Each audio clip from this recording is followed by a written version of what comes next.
State House, the legislative session has ended, but we are still watching the fallout. The governor declared this would be an education session, but much of that was overshadowed by the bruising fight over the Religious Freedom Act.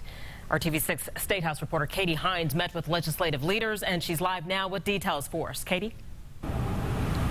Erica, conversation on the controversial Religious Freedom Act dominated 2 weeks of the legislative session, and both Republican and Democratic legislative leaders agree that it was a distraction, but they have differing opinions on the impact of the law. It prompted protests and threats to boycott Indiana businesses, even travel to the state. 1 week after signing the original bill into law, the governor approved a revised version that included sexual orientation and gender identity, and clarifying the law can't be used to discriminate. Governor Pence tells us today he wishes he could have foreseen the controversy that followed.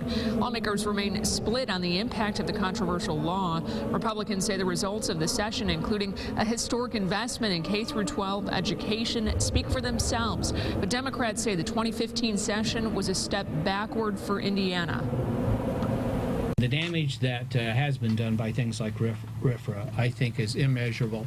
It's going to take a long time for us to show the nation that truly we are not about discrimination. I think as time goes by here, we'll see these big changes that have occurred, these very positive steps that have occurred, and it'll be a memory.